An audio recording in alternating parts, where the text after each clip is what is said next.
Acompaña el profesor Sebastián Dávila Vanegas. Él es defensor público en la actualidad y es especialista en Derecho Probatorio Penal de la Universidad de Medellín. Él viene a compartirnos su experiencia y su conocimiento en la audiencia de medida de aseguramiento. Entonces, espero que aprovechen mucho este conocimiento y que hagan todas las preguntas que necesitan. Ya la profe les los contextualizó un poquito. Yo soy por vocación defensor. Entonces, para que sepan el enfoque que obviamente les voy a dar es desde mi quehacer y desde mi rol. Yo llevo 11 años ejerciendo la defensa contractual y adicional también soy defensor público, entonces lo que tengo son horas nalga en audiencia para compartirles a ustedes. La ley y todo eso está absolutamente claro. Vamos a tocar como los aspectos básicos, cómo lo reglamenta nuestro Estatuto Procesal Penal, pero la idea de la charla es darles herramientas que solamente se adquieren en el quehacer, ¿cierto? Que esas no la van a encontrar ni en el libro, ni en la jurisprudencia, sino como esas cosas que cuando yo era estudiante me hubiera gustado que me las enseñaran, porque es lo que ustedes de verdad les va a ayudar a los que se van a dedicar al derecho penal a desenvolverse en estas audiencias y sobre todo en unas audiencias tan complicadas como lo son las audiencias preliminares. Todos ustedes son policías o expolicías, ¿cierto? De una u otra manera han tenido demasiado contacto con el derecho penal. No sé si alguno de ustedes haya sido custodio, policía judicial, les haya tocado asistir a juicios como testigos con ocasión de sus funciones, y los que hayan acudido a audiencias preliminares pues han podido determinar cómo la Fiscalía General de la Nación, si es con ocasión de una orden de captura, lleva a su capturado con un plan metodológico de investigación y una actividad investigativa que antecede a 1 o 2 años y tiene todo un paquete, o en el peor de los casos una situación de flagrancia, pero tiene el informe de situación de policía en flagrancia, las declaraciones que se hayan podido tomar en los actos urgentes, y la defensa con qué llega, con una cuenta de servicios públicos si acaso, para poder demostrar un arraigo, porque lo llamaron del centro de servicios que ya van a arrancar, que si usted es el abogado de él, entonces que se conecte que en una hora, ¿cierto? Entonces uno llega con ¿qué? Con su experticia, con su conocimiento, y a dar un debate desde lo constitucional. Estas audiencias preliminares es si bien su reglamentación es legal, el debate es eminentemente constitucional. ¿Por qué? Porque vamos a hablar de la privación de la libertad. Ustedes me imagino que ya en hermenéutica o incluso en introducción al derecho pudieron haber visto qué pasa cuando hay conflictos o tensión entre normas fundamentales o principios. ¿Qué se hace cuando hay dos principios en pugna? ¿Qué pasa? ¿Cómo se resuelve ese conflicto? De a uno, por favor, para poderlos escuchar. Profe, ¿qué hacemos con esa participación? Como primera referencia a la Constitución, ¿no? Sí, pero entonces, vea, tenemos pugna de dos derechos fundamentales o de dos principios, ¿cierto? No sé, pongamos por acá un derecho fundamental.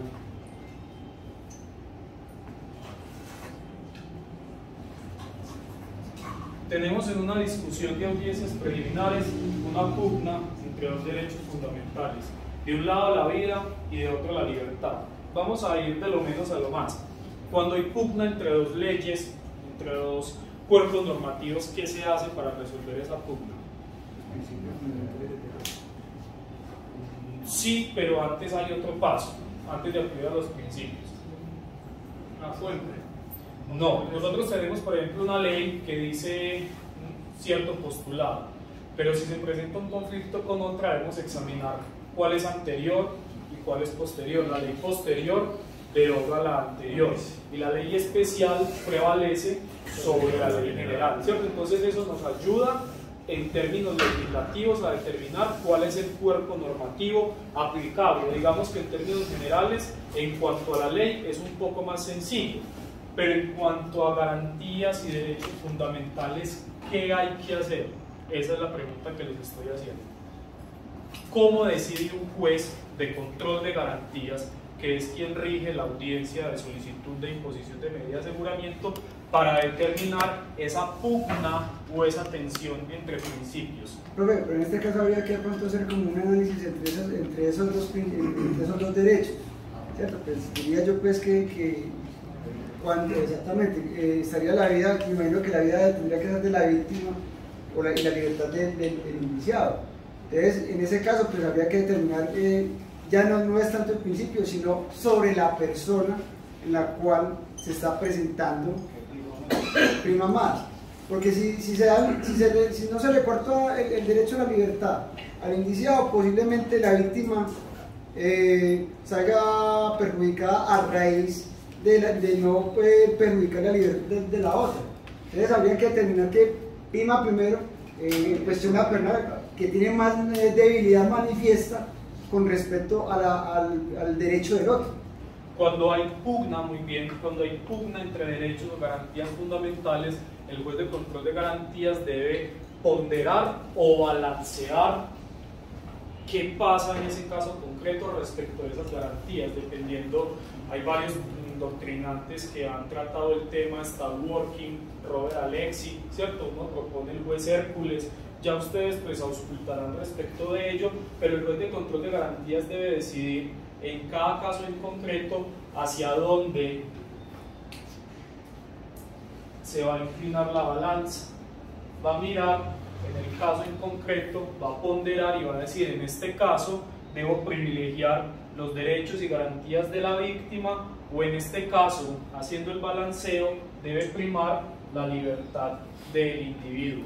No hay una regla, eso no está medido, ni pesado, ni contado, ni hay un artículo de la ley 906 que les diga cómo se determina. No van a encontrar una sentencia de la Corte Suprema de Justicia que le diga esto se mide así. Es ejercicio hermenéutico de cada diligencia. Entonces ahí es donde entramos nosotros los operadores judiciales a determinar, la fiscalía a tratar de inclinar la balanza hacia este lado y decir qué pesa más todo esto, la garantía de la víctima, de la sociedad o los derechos para satisfacer las circunstancias propias del proceso, y del otro lado la defensa haciendo la pugna para determinar que debe privilegiarse la libertad del procesado, ¿cierto? Entonces el juez de control de garantías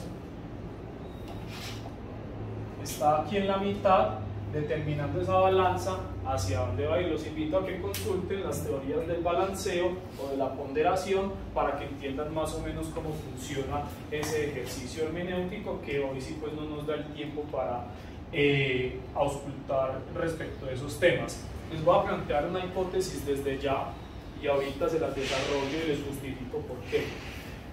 A mí me parece que dentro del proceso penal el juez que más poder tiene es el juez de control de garantías.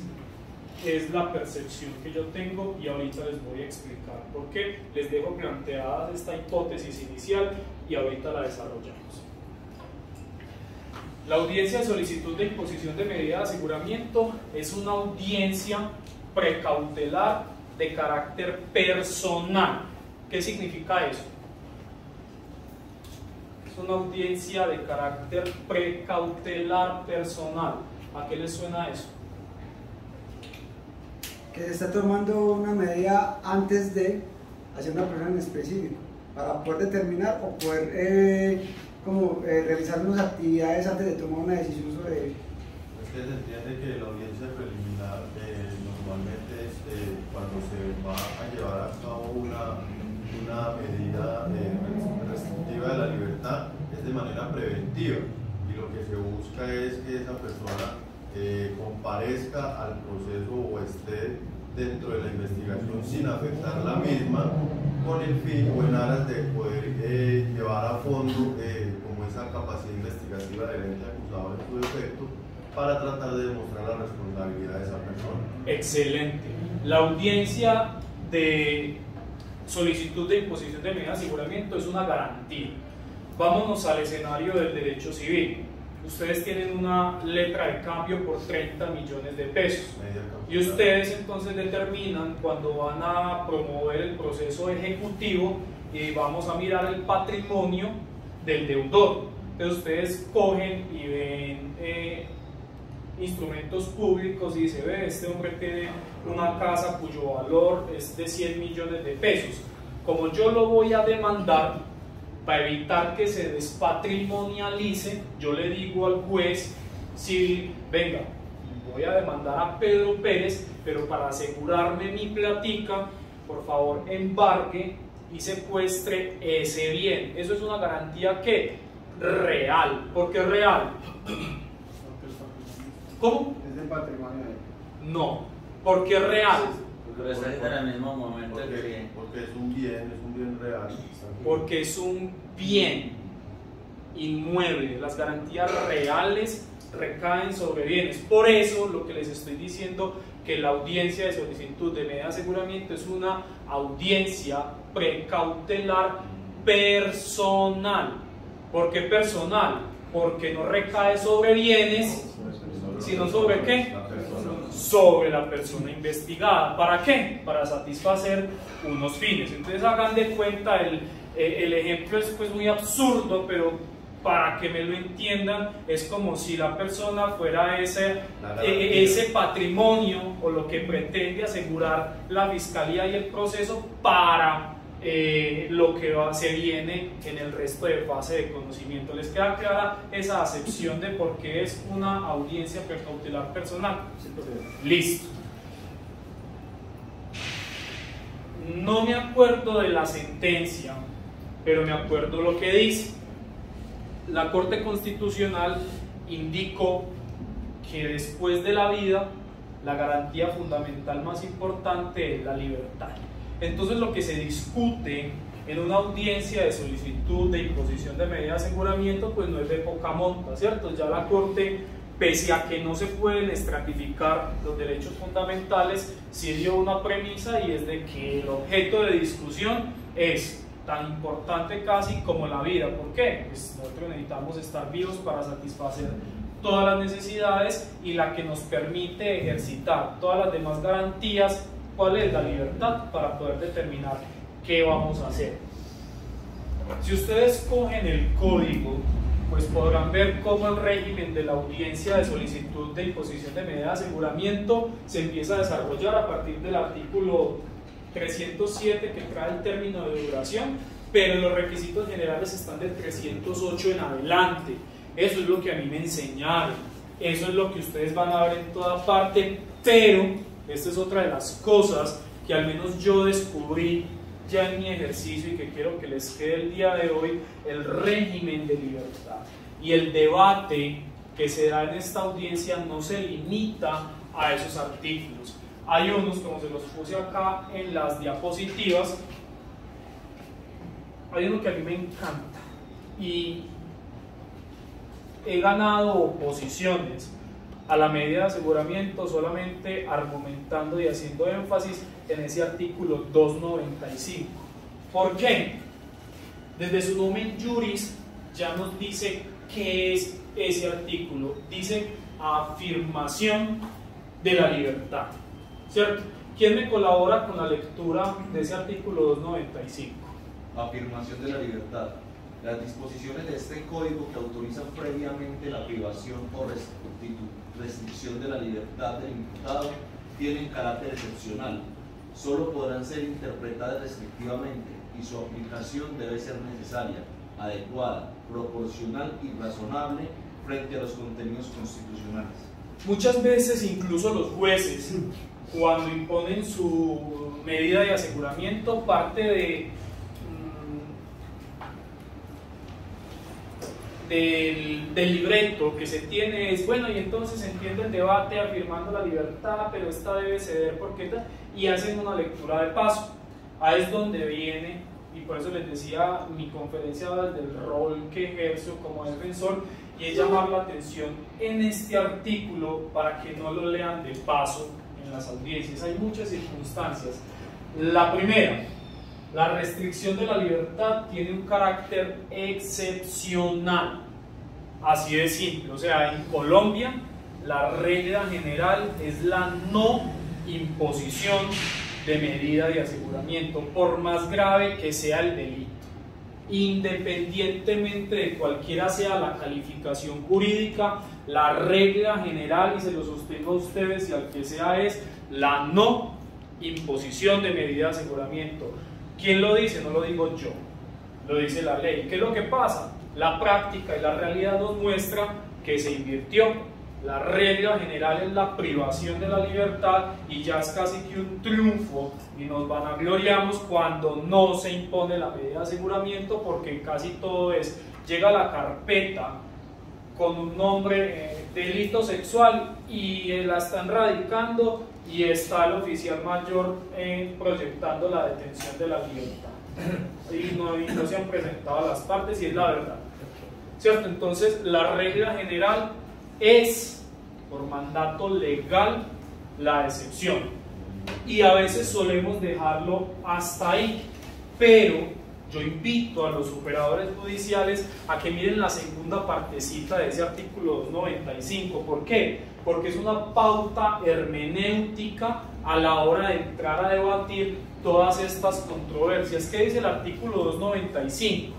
Que su interpretación, o sea, de todo el régimen de libertad, incluida la imposición, la sustitución y la revocatoria de la medida de aseguramiento, debe analizarse de manera restrictiva. ¿Qué quiere decir eso? ¿Quién me ayuda? ¿Cómo entendemos eso? O sea, que está dado la norma. No. Lo que les dijo la profe, aprovechen y pregunten aquí o equivoquémonos aquí. Ustedes el día de mañana, desde el rol que ejerzan, si van a ser penalistas, si son defensores, necesitan esto, si van a ser fiscales, necesitan eso, si van a ser jueces, necesitan eso. Tenemos que entender qué dice la norma, porque la norma no es como leer Condorito, que la leemos y la entendemos y ya. La técnica legislativa, cada una de las palabras que pone el legislador están medidas, pesadas y contadas, y si está ahí es por algo y hay que saber para qué. Profe, yo entiendo que cuando dicen que la creación de la medida de la libertad debe ser aplicada de manera restrictiva, quiere decir, digamos, en última instancia, o sea, sí cuando se va a dar una medida de aseguramiento, pero con ciertas restricciones y que sea, digamos, de un carácter obligatorio prácticamente. Por ahí va el asunto, para que podamos avanzar. Profesor, de pronto sí. Lo que hay que tener en cuenta, y es con respecto a esos tres puntos, que la restricción se vaya, o sea, que es restrictiva esa libertad que sea necesaria al momento de que de esas tres personas que están, la víctima, la sociedad del proceso, estén en vilo por causa del victimario. Sí, hay circunstancias límite difíciles que más adelante las vamos a ver, que se presentan en la práctica, y entonces el juez queda atado como una camisa de fuerza. Yo cómo interpreto esta norma, ¿qué hago en este caso? La fiscalía me propone una interpretación plausible, válida, la defensa otra también plausible y válida, tengo dos interpretaciones y el juez está aquí en la mitad y debe decir cuál de los dos, ¿cierto? Tiene que administrar justicia y debe decirle a las partes quién tiene la razón y al otro por qué no la tiene, porque es deber de la judicatura motivar de manera completa y responder a las partes todos sus planteamientos, ¿cierto? Ya ustedes en la práctica verán si eso pasa, ¿cierto? Pero ese es el deber ser. Entonces yo siempre les digo y quiero que se les quede el día de hoy acá, es una pauta hermenéutica, porque lo que le está diciendo al operador judicial es, cuando tengan esas dudas, cuando no sepan qué interpretación dar, debe privilegiarse la de la parte débil en el proceso. ¿Cuál es la parte débil en el proceso penal? La sociedad, el proceso como tal, y en este caso sería el imputado No, o el procesado. Ya vamos a ver, el procesado. ¿Quién más dice? La víctima, la sociedad y el proceso. El indiciado. ¿Quién más? Digo que la falta de pruebas. La falta de pruebas. Sí, eso es una dificultad propia del proceso, pero la pregunta es, ¿quién es la parte débil en el proceso? digamos que a veces puede ser el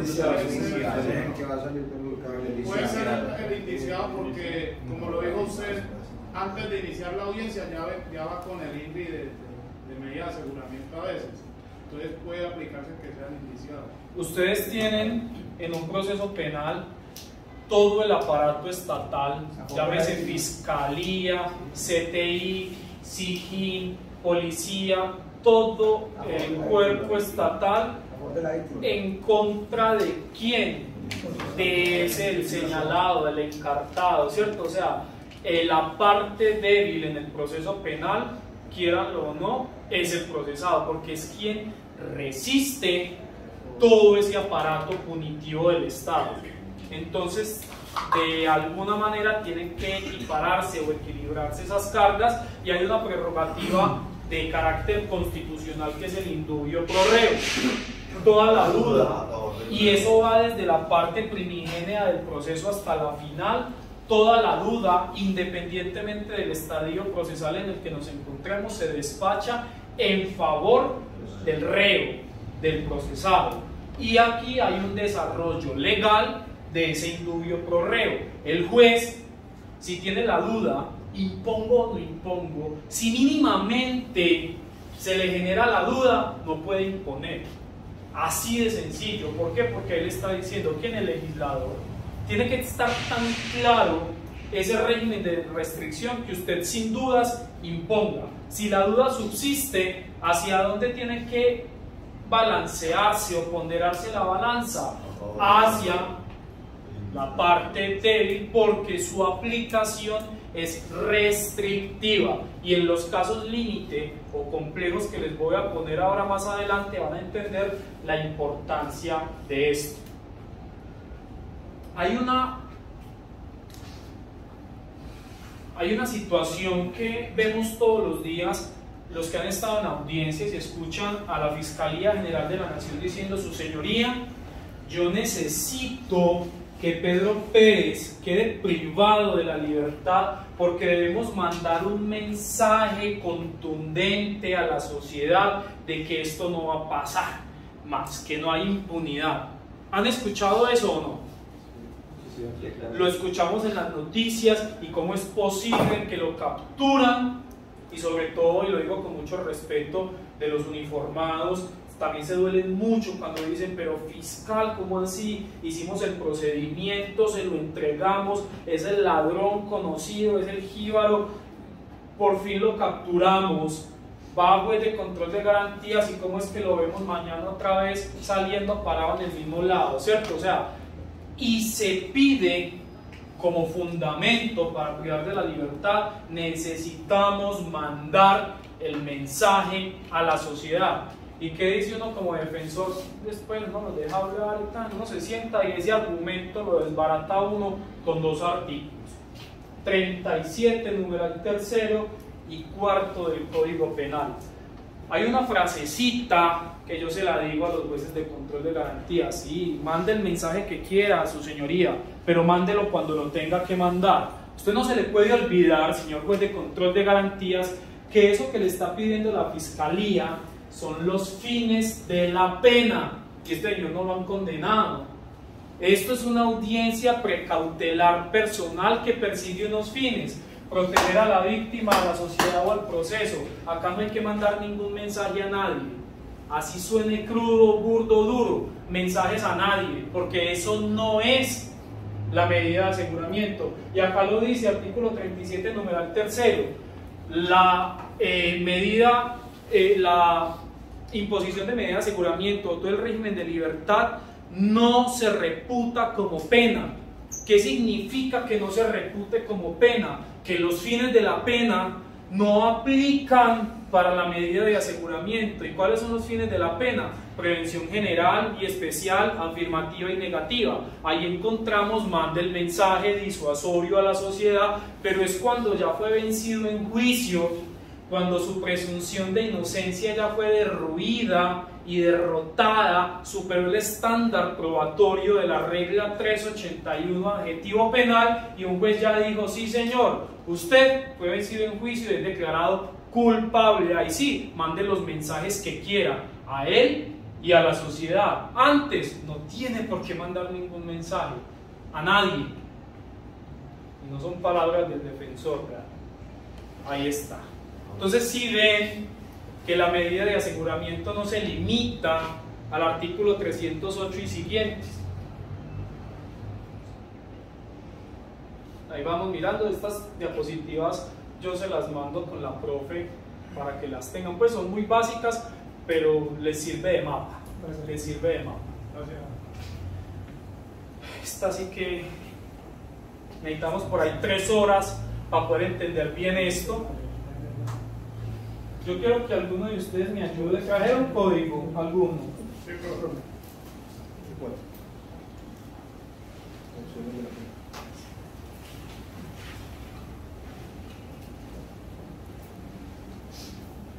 Ustedes han escuchado, me imagino que en las clases ya han podido tener contacto primigenio con esta acepción: inferencia razonable de autoría. ¿Lo hemos escuchado o es la primera vez que escuchamos hablar de eso? Sí, lo hemos escuchado. Listo, primera pregunta. Segunda, y es la que me interesa: ¿qué es la inferencia razonable de autoría? Es esa probabilidad que existe, profe, en que esa persona que ese procesado cometió la conducta punible. Es esa probabilidad de que esa persona tiene la relación con el delito, de que sí lo cometió. Más o menos, porque incluso la probabilidad está aquí. Si está aquí es porque no es esto, ¿cierto? Ya vamos a hablar de ahí, pero muy bien, por ahí va el asunto. Y eso quiero que me hablen aquí. Señores, independientemente del rol que ejerzan, tienen, esa palabra es horrible, pues, tener, pero aquí sí tienen que saber qué es eso, porque hasta los jueces de control de garantías no tienen claro qué es eso. A mí no me lo enseñaron, o sea, yo lo aprendí equivocándome por allá sentado. No quiero que salgan ustedes con esa misma falencia. ¿Qué es?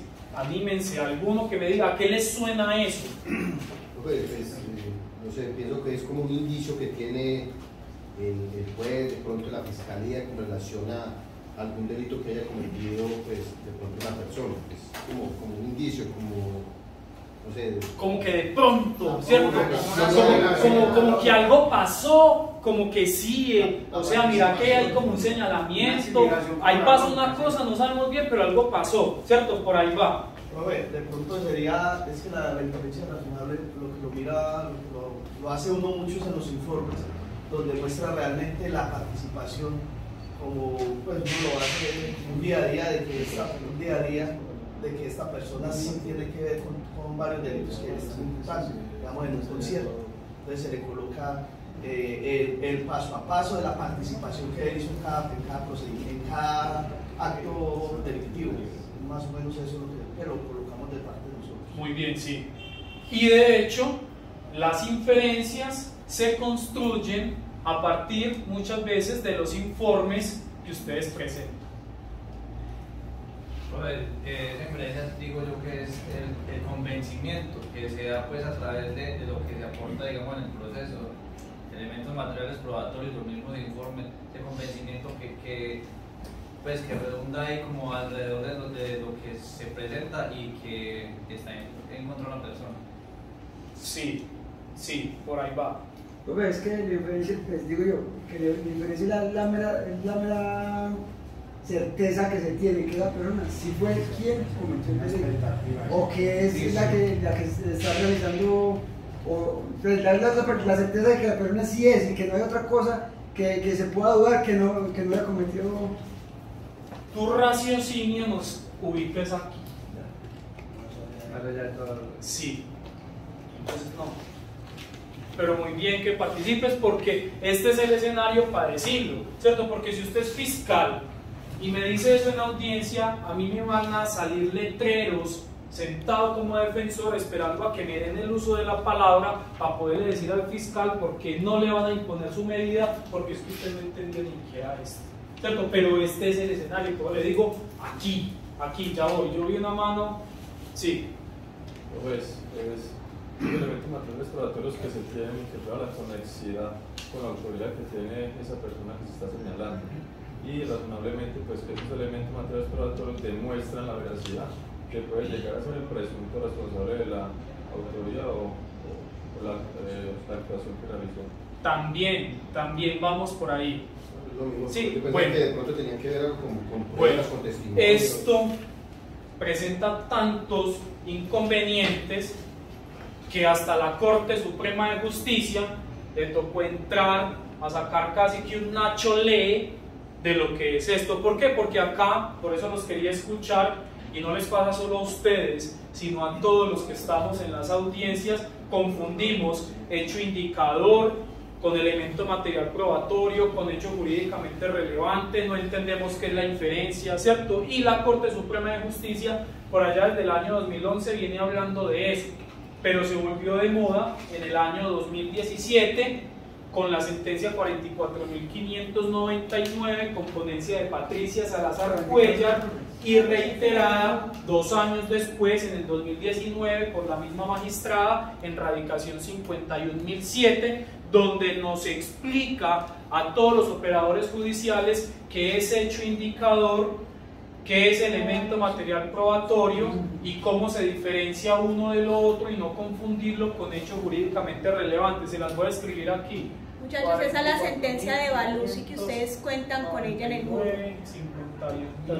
Este es de 2017 y este es de 2019. ¿Por qué? Porque no es fácil. Porque no es fácil y tocó llevar esta discusión hasta la Corte para que entendieran cómo era que se hacía una descripción a título de imputación para poderlo llevar a la audiencia de solicitud de imposición de medida de aseguramiento. Doctores, he tumbado solicitudes de medida de aseguramiento porque hago el análisis desde la imputación de cómo no fue bien construida la inferencia y a título de hecho jurídicamente relevante quedó mal formulado el caso, porque muchas veces, como nos lo decía el compañero, la Fiscalía confunde el hecho jurídicamente relevante y la inferencia razonable de autoría con lo que el elemento material probatorio dice y nos transcriben en la imputación lo que dice la denuncia o lo que dijo el uniformado que participó en el proceso, confundiendo el elemento material probatorio con el hecho indicador, que es el que construye la inferencia. Sé que esto suena medio enredado, pero les voy a explicar entonces qué es eso de la inferencia razonable de autoría. En el proceso penal tenemos 3 estadios de conocimiento: inferencia razonable de autoría, probabilidad de verdad y convencimiento más allá de toda duda razonable. El primero de ellos, la inferencia razonable de autoría, lo encontramos en las audiencias preliminares. Si el fiscal en el devenir propio del proceso encuentra elementos, puede construir un caso sólido para llevar a juicio, dice: voy a acusar porque tengo una probabilidad de verdad, como nos lo decía el compañero de rojo. Listo, es el segundo estadio, ya superamos las preliminares. El fiscal acusa cuando ya tiene la probabilidad de verdad y va a juicio a pedir la condena y se emite cuando el juez determina que superó la regla 381 y se superó el estándar de convencimiento más allá de toda duda razonable. Entonces, en el escenario que nos vamos a mover en las medidas de aseguramiento es en el primero de ellos, inferencia razonable de autoría.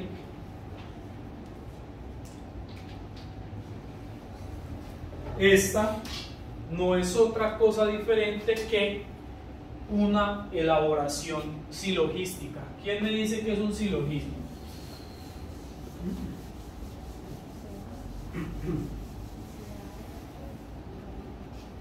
Que la profe no les pastelee. ¿Qué es un silogismo?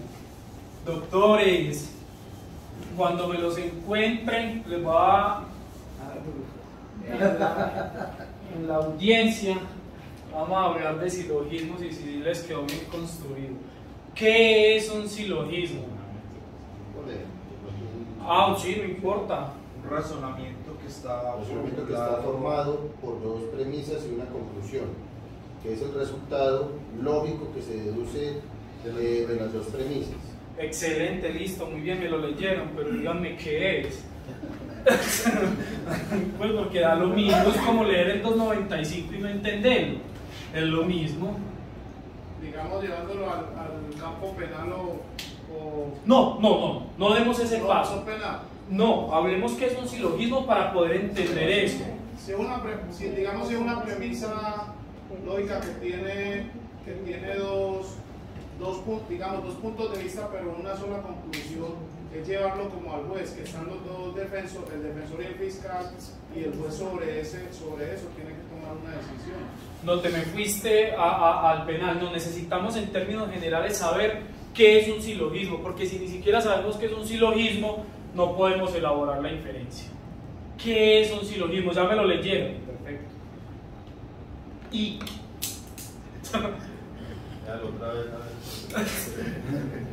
yo les voy a ayudar. Un silogismo es una construcción lógica. Es como una definición, digamos, de algo en particular, pero en general, ¿sí? O sea, solo es por lo que me entendí. O sea, Ese es como, digamos, todos somos, ahí te dice un ejemplo de que todos los hombres somos inmortales, o sea, es algo que puntualiza, pero sí, a nivel... Ese es un tipo de construcción lógica deductiva que parte de lo general a lo específico, pero no es el único tipo de silogismo. Un silogismo es una construcción lógica que parte de un hecho indicador, se subsume en un hecho indicado para arrojar una conclusión. Eso es un silogismo.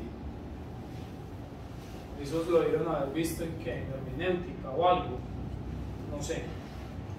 Si no, aquí lo estamos repasando. Listo. ¿Qué es un hecho indicador? Como el punto de partida, un antecedente. Es lo que sucedió, profe. En materia penal sería el delito. Un hecho indicador es aquel que se soporta, es un acaecer fáctico soportado en elemento material probatorio. ¿Listo? Venga, no. Para que me lo puedan entender bien, les voy a dar un ejemplo de un silogismo cualquiera para que lo aterricemos en el silogismo penal. Un hecho indicador es un hecho que parte en el raciocinio lógico como cierto. Entonces vamos a decir que, por ejemplo, hagan un acto de fe. Esto es un carro, listo. Un acto de fe. Todos los carros tienen 4 llantas. Ese es el hecho indicador. Es el hecho cierto que aparece en esa construcción lógica como indubitado. Todos los carros tienen 4 llantas, ¿cierto? El hecho indicador, que es en el que vamos a subsumir esto, es: yo tengo un carro. Entonces, si subsumimos el hecho cierto en el que queremos analizar, vamos a concluir que mi carro tiene 4 llantas. O sea, lo que busca es como individualizar lo general a lo particular. En este tipo de silogismo, que es el deductivo, que es el que se utiliza casi siempre en el proceso penal, es partir de un hecho indubitado o que tiene soporte en elemento material probatorio para poder arrojar una conclusión. Eso es lo que hay que hacer en la inferencia razonable de autoría, es decir, el fiscal debe, a través de los elementos materiales probatorios, decir: vea su señoría, tengo un informe de vigilancia que indica que Pedro Pérez se mantiene todos los días de 8 a 5 parado en la esquinita de esta cancha, ¿cierto? y hay un informe, digamos, pues que está autorizado, seguimiento, vigilancia, etcétera, etcétera, etcétera. Y el día de la captura, en el informe de policía en situación de flagrancia, es el FPJ 13. 5. Ustedes se lo saben mejor ustedes que yo. Dice que cuando estaban realizando labores de patrullaje, otro acto de fe, esta es la moto donde van ustedes dos, ¿cierto? Estaban dando labores de patrullaje por la zona y observan con actitud sospechosa a Pedro Pérez, que le estaba entregando una bolsita a un ciudadano. Le proceden a hacer registro personal y encuentran que la misma tiene, por sus características, circunstancias de características similares a pasta base de coca, y se encontraba debidamente individualizado en papeleticas, y aparte le encuentran otra bolsa con otras, dinero. Proceden a hacerle entrevista a este e indica que Pedro Pérez es quien le distribuye su estupefaciente, ¿cierto? Entonces, cada uno de esos elementos materiales probatorios arroja hechos indicadores. El informe de vigilancia que indica que Pedro Pérez está parado siempre allá. El informe de policía en flagrancia que dice que ese día había una transacción. Y la entrevista que he hecho arroja que Pedro Pérez es quien vende. Eso jurídico-penalmente, ¿cómo se llama? Si ustedes están verificando como uniformados ese mínimo de tipicidad para poder aprehender de manera material a ese ciudadano, ¿qué están viendo ahí con esos hechos? Porte de tráfico. ¿Una flagrancia de qué? Por porte de tráfico de estupefacientes. Claro, cierto, ese mínimo de tipicidad indica ello, y eso es lo que tiene que hacer la Fiscalía General de la Nación, construir a través de esos hechos indicadores que Pedro Pérez es, para poder llegar a la conclusión que es un distribuidor, vendedor, expendedor, porque eso es lo que es punible, ¿cierto? Pero necesita hacer el constructo lógico para poder llegar a eso. Y la inferencia es no que parece que algo pasó, que como que sí, yo lo vi por ahí, no, es partir de hechos indicadores, o sea, que estén soportados en elemento material probatorio para poder llegar a la conclusión de que eso sí está pasando, porque muchas veces el debate en audiencias preliminares es que a mí me parece y eso de pronto estaba pasando, o yo puedo deducir que, y no dejan de ser simplemente elucubraciones o ejercicios imaginarios de la parte que pide la solicitud sin tener el respaldo debido, así sea a título de inferencia en las audiencias preliminares. ¿Les queda claro esa inferencia razonable de autoría? Sí, avancemos entonces. Esto no. Profe, para redondear podemos decir que es el convencimiento que tiene la Fiscalía o el ente acusador de que esa persona sí cometió esa cosa. Sí, aunque quien verifica que se dé ese estándar de conocimiento es el juez.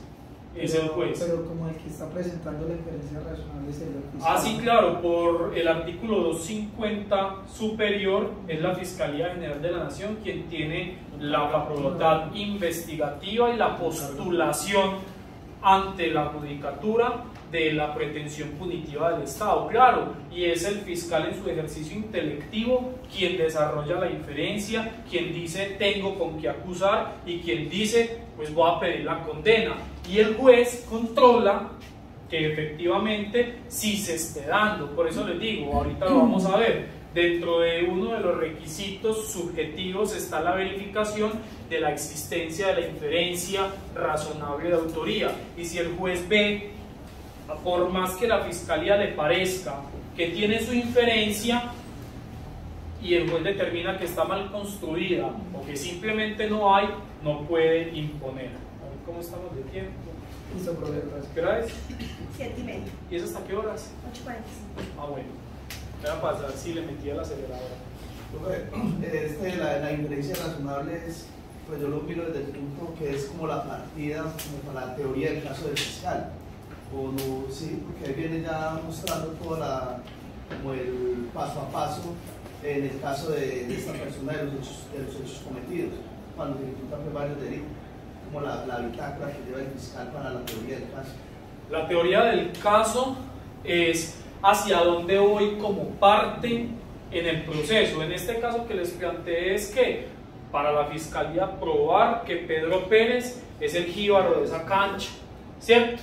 Y dependiendo del estadio procesal en el que esté, debe acreditárselo al juez. Si lo voy a presentar para formular imputación y pedir medida de aseguramiento, no debo llevarlo a través del 381, por allá no se le exige, sino a título de inferencia. Entonces esa teoría del caso se va construyendo a lo largo del proceso en atención al estadio procesal en el que nos encontremos. Inicialmente aterriza esa teoría del caso en la inferencia razonable de autoría. Y ojo con esto, muchachos, la formulación de imputación a través de hechos jurídicamente relevantes no es simplemente el acto de comunicación donde le dicen a Pedro Pérez, usted es el jíbaro de esta cancha y el día tal se le encontró expendiendo y ahí se acabó los efectos jurídicos de la imputación, sino que, por ejemplo, en esa sentencia que les dije, la 44.599, la Corte Suprema indica que esa formulación de imputación es el el piso fáctico de la imputación, de la imposición de la medida de aseguramiento. Entonces, como es un acto de parte la imputación y en principio no tiene control, la fiscalía imputa bien o mal y el juez listo, las aclaraciones, lo que sea, pero si la fiscalía subsiste en la imputación y se va para adelante, el juez en la solicitud, en la decisión respecto de la solicitud de imposición puede decirle, en la imputación usted hizo su ejercicio como lo creyó adecuado, pero yo ejerciendo el control veo que no la cumplió, entonces no puedo imponer medida de aseguramiento. ¿Listo? Y ahí va avanzando. Para imponer la medida de aseguramiento hay dos grandes bloques argumentativos para poder arrancar, y así me parece que intelectivamente es más fácil para ustedes aprender la situación. Hay requisitos de carácter objetivo y requisitos de carácter subjetivo. Los objetivos los ha denominado así la doctrina, son objetivos o de procedencia. ¿Dónde los encontramos? En el artículo 313. Eso no merece mayor discusión, no hay que ser magistrado de la Corte Suprema de Justicia para entenderlo, eso simplemente léelos, míralos y ya. El numeral primero habla de que sean delitos de justicia penal especializada, el segundo que sean delitos investigables de oficio cuya pena mínima parta de 4 años, y el tercero es en aquellos delitos que afecten los derechos de autor. Ya. O sea, entonces eso simplemente es para saber si procede o no, verificamos el quantum de la pena, que sea de oficio y mayor de 4 años, o sea todo, porque aquí pues penas de menos de 4 años no conozco, salvo los que tienen multa, esos delitos ni sabemos dónde está porque eso no se usa, ¿cierto? Entonces prácticamente todo. Ah, bueno, y está por allá uno que es que haya sido capturado en los 3. ¿Quién le colabora con el 313? Ah, sí, el numeral cuarto. Cuando la persona haya sido capturada por conducta constitutiva de delito o contravención dentro del lapso de los 3 años anteriores, no me acordaba si eran 3 o 5. Entonces, de manera objetiva, si ha sido capturado 3 años antes, pues procede esa medida de aseguramiento. Acá hay una situación que es la que se presenta en audiencias y escuchamos como quien pide la imposición de la medida parte de su argumento al juez de cara a la gravedad y modalidad de la conducta y la necesidad de privar de la libertad, le dice: su señoría, y es que vea que para este tipo de delitos la debe imponer porque es que procede, el artículo 313 dice que procede, entonces debe imponerla. Ojo, una cosa es que la ley a través del artículo 313 permita que se pueda solicitar para su imposición, a que por estar enrostrado o enlistado entre uno de esos 4 numerales ya per se deba imponerse. Listo, y he escuchado argumentos en ese orden de ideas. Debe imponerse porque el legislador ya dijo que cumple con esos requisitos y debe mirarse de entrada la solicitud de imposición, y no, simplemente es la puerta de entrada para que usted como fiscal pueda pedir medida de aseguramiento. Si no cumple con alguno de esos 4, ni siquiera la puede pedir, pero poderla pedir no significa que la vayan a imponer. Listo, entonces eso desde el aspecto objetivo, eso ahí no hay pues discusión, miran el código y ya.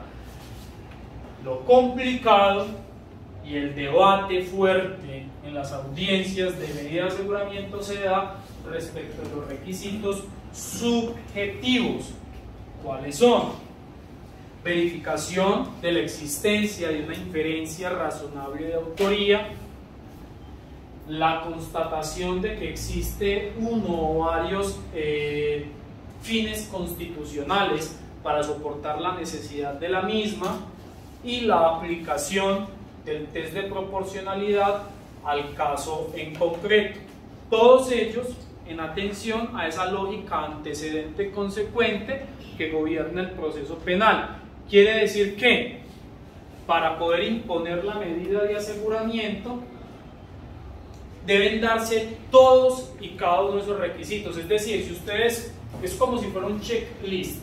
Si ustedes tienen el 313, tienen que también aprobar la inferencia, y si tienen la inferencia tienen que aprobar el test el fin, y si tienen el fin, el test constitucional. Ustedes pueden mostrarle al juez la procedencia, la inferencia y el fin. Ustedes pueden argumentar y probar en la audiencia que hay que satisfacer los intereses de la víctima o de la comunidad, pero si no les cuadra el test de constitucionalidad, no prueban la necesidad, adecuación y urgencia de la medida, no se puede imponer por más inferencia que haya. Es decir, por más que exista el informe en situación de flagrancia de Pedro Pérez, donde diga que estaba verificando la transacción, y cómo es posible que si la policía lo vio haciendo eso, salió al otro día porque había inferencia,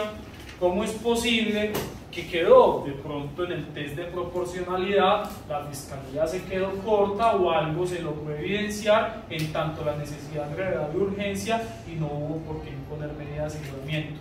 El mensaje es: el ejercicio es exhaustivo y complejo porque debe verificarse todos y cada uno. ¿Y de dónde sacamos también esta premisa? Nuevamente volvemos al artículo 295. La restricción de la libertad es excepcional y debe verificarse de manera restrictiva, queriendo decir ello que si falta alguno no se puede imponer. Estas son varias hipótesis de las que yo llamo complejas, porque invitan al juez a hacer un ejercicio intelectivo erróneo de cara a mostrar una necesidad equivocada de la medida de aseguramiento, y les voy a demostrar por qué. Ya hablamos de la regla del 313, que proceda objetivamente no significa que haya que imponerla, ¿cierto? Para que de pronto no vayan a escuchar los que vayan a ser defensores, que su señoría, y como está en el artículo 313 es de oficio y supera los 4 años, hay que imponer, porque si uno lo lee de paso y no tiene estas herramientas, uno dice: ay, sí, yo cómo voy a poner a eso si es que ahí dice, si son más de 4 años y es de oficio, no, ya va con medida, hermano, ya sí, para que despecte de una vez, ¿cierto? No. Ojo, diferente que proceda a que la vayan a imponer, ya hablamos de eso, no nos vamos a detener. Este sí que es bueno. ¿Qué regula la ley 1098?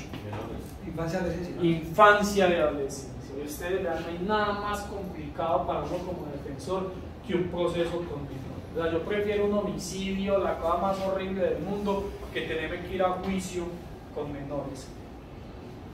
Por todo es complicadísimo. Y en el régimen de medida de aseguramiento, ¿han leído ese artículo 199? Alguno tiene por ahí, así sea en internet. Yo me lo sé. pero yo quiero que algunos de ustedes lo lean para que me diga cómo lo entienden.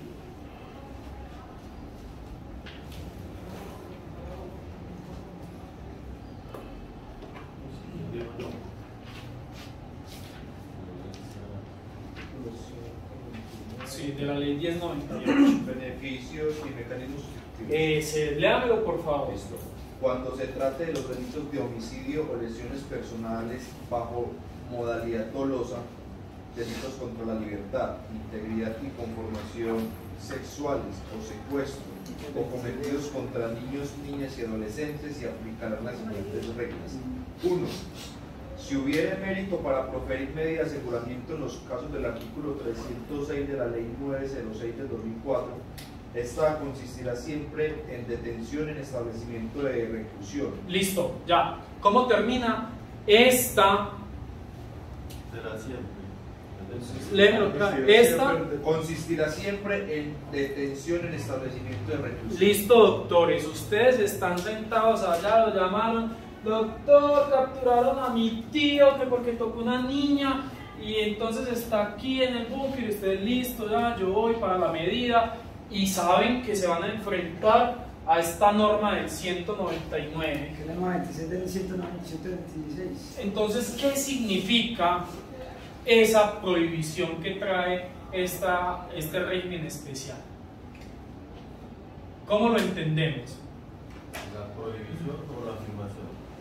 Pues yo lo veo como una prohibición, pero ¿cómo entendemos entonces ese postulado legislativo? Que hay una prohibición a la libertad por la comisión de esos delitos. Pero respecto de la medida de aseguramiento, ¿cómo termina? Volvamos a leer. Están en reclusión. Léelo y sacamos la conclusión. ¿Qué dice? Pero la parte final del numeral primero. Esta consistirá siempre en detención en establecimiento de reclusión. Bueno, yo usted me lo leyó gracias a alguno diferente a él que me indica qué significa eso. Lo que yo entiendo es que se debe de imponer una medida preventiva, supongo que con el fin de proteger a la víctima. ¿Y cuál medida? La restricción de la libertad. Entonces lo que dice la ley 1098 es, y ahí está claro que cuando se trate de conductas que afecten esos tipos penales respecto de menores de edad, hay que imponer detención intramural. Y no se tiene en cuenta la sustitución. Pero nos ya vamos para allá. Pero estamos de acuerdo, vamos a alzar la mano los que estemos de acuerdo en que en esos delitos sexuales y de homicidio cuando son menores hay que imponer medidas de aseguramiento porque así lo dice el legislador. ¿Quiénes estamos de acuerdo con eso? Sin miedo aquí. Bueno, entonces todos están en desacuerdo. Uno que me diga por qué no. Yo no estoy de acuerdo porque se presume obviamente pues de la inocencia de toda persona. En la gran mayoría, no en todos, los delitos sexuales, en este caso por menores, no todos son ciertos. Si bien es cierto, la medida preventiva es un fin que busca garantizar, digamos, el proceso y obviamente la protección de la víctima, creería yo que hay medidas sustitutivas que también pueden garantizar esto, como la detención domiciliaria. ¿Cuál es tu nombre?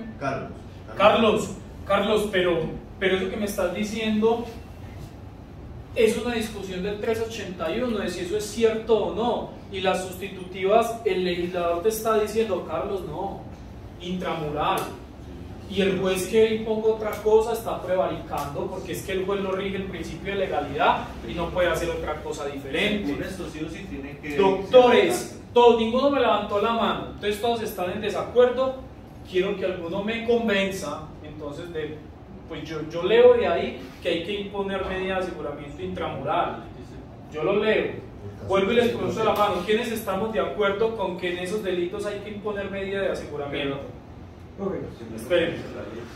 Bueno, los que están mudos o no levantan la mano, quiero escuchar el argumento de por qué es falsa la afirmación que hago en este momento. Bueno, ese día uno, vamos con el compañero que ahorita me levantaste la mano. ¿Tu nombre? Alexander. No es de ser falsa o no, usted dice quieren estar de acuerdo, ¿cierto? Sí. Bueno, yo en lo personal no estoy de acuerdo porque cuando ya el compañero lo dijo, listo, ya sería el 381, decir sí o no, pero no estoy de acuerdo porque hay otra forma, mientras se le garantiza en este caso al indiciado, digamos ahí que es la parte, también hay otra forma de ejercer una medida cautelar de forma que no afecte a la víctima. ¿Cuál? No necesariamente siempre la víctima está al lado de esa persona. Pero ¿cuál sería esa otra? Una domiciliaria en la casa. Si el legislador te está diciendo que no, que es solo intramural, ¿cuál es la otra? ¿Cuál es la otra? Doctores, esto es lo que pasa en las audiencias. El fiscal a usted, o si van a ser fiscales, ustedes van a decir su señoría. Y acá esto no es de poca monta, esto es tan grave que el mismo legislador en la ley 1098 en el artículo 199 indica que de ser procedente, la única que se puede imponer es la medida de aseguramiento intramural. Pero si yo como defensor logro demostrar que no es necesaria, si yo logro demostrar que no es la adecuada, si bien es cierto, como lo decía inicialmente, la medida preventiva, en este caso la restricción de la libertad, se dice el artículo que debe de ser en establecimiento carcelario, creería yo que pueden haber otros medios que permitan que esa medida se cumpla como una sustitución. ¿Cuál es una sustitución? Pues obviamente estaríamos frente a una detención en su lugar de domicilio, que también creería yo que cumple los mismos fines, obviamente alejado de la víctima, en aras de querer proteger el proceso y la vida. Carlos, léeme el numeral 2. No se otorgará el beneficio de sustitución de la detención preventiva en establecimiento carcelario por la detención en lugar de residencia, previsto en los numerales 1 y 2 del artículo 314 de la ley 907 de 2004.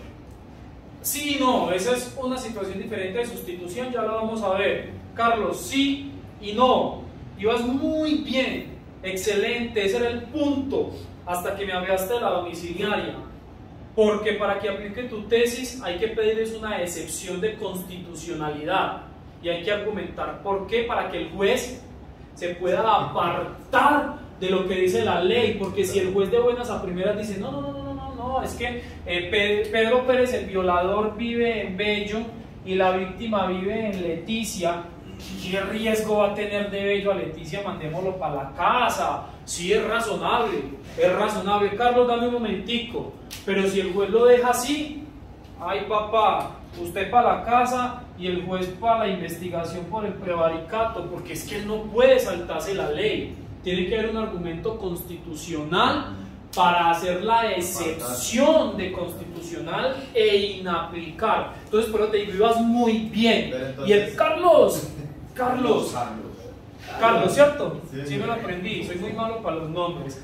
El artículo 199 tiene una palabreja y es de ser procedente, la única viable es la intramural. Entonces no es que llegó la carpeta al despacho con Pedro Pérez, el que tocó a la niña, y hay que ponerle porque la ley 1098 dice medida intramural. No señor, hay que hacer el mismo ejercicio completo de procedencia, inferencia, fines y test, porque si no lo cumple no se impone. Es decir, en este tipo de circunstancias de la ley 1098 solo hay dos opciones: o intramural o en libertad, punto. No es que sea automática. Mi primer delito sexual, yo no entendía esto y yo me senté, ni siquiera conocía esa prohibición, llegué y la leí y yo, ¿para dónde cojo, cierto? O sea, y uno ahí en la audiencia sentado, ¿cómo pelea uno eso, cierto? Ya tiene una herramienta interpretativa diferente, porque es que se ha malentendido y parece que si fuera automático. O sea, ustedes van con un delito sexual y saben que el hombre ya ni un pie, o sea, le falta una oreja y ya el resto está dentro. Carlos. No, que ahí va yo pues cuando como que la cogí de acuerdo con el numeral 2, que dice que no procede una medida sustitutiva, pues obviamente la única opción al no haber una medida sustitutiva sería la libertad. Si no procede la restricción, pues yo lograría demostrar como defensor que no es necesaria la medida preventiva y podría actuar en el proceso de manera libre. Allá ese pues era como el punto que logré entender ahí ya. Excelente. ¿Cuál es que es tu nombre? Gustavo. Es que yo creo que nos estamos leyendo desde carrera y teniendo en cuenta lo que usted está diciendo y lo que está diciendo el compañero. Y es que si hay que tener en cuenta que lo que nos está explicando es que tiene el presidente, el mismo artículo está diciendo si hubiere mérito. Claro. Para proferir. Y si no hay mérito, no hay mérito, entonces no se puede. Si no hay mérito, no se impone. Sí, entonces lo que está pasando que muchas nos pasa siempre, y es que arrancamos a leer y nos basamos siempre en la parte como que más resalta, y es en cuestión de... Claro, acuérdense de mí. Leer un código no es como leer Condorito. Usted lee Condorito de chorro y lo entendió, ¿cierto? Usted lee un artículo y eso es cortico, pero cada palabrita tiene su ciencia, ¿cierto? Ahí van con otra reflexión pues para su ejercicio. Carlos nos tocó el tema de la sustitución todos los días, y eso es todos los días, ¿verdad, doctores? Como defensor público yo tengo turnos URI, unos turnos de los jueces de control de garantías, y como contractual pues también me están llamando todo el tiempo para atender garantías, entonces yo a la semana me hago todas las garantías que ustedes quieran, y hasta el sol de hoy todos los días escucho cómo Fiscalía General de la Nación, generalizar es muy maluco, entonces vamos a hablar de que algunos de ellos todavía lo hacen, dicen: su señoría y usted debe imponer medidas de aseguramiento de carácter restrictiva de la libertad intramural, porque si usted ve el artículo 314 tiene para ese delito una prohibición. ¿Quién me lee por favor el 314 desde el título?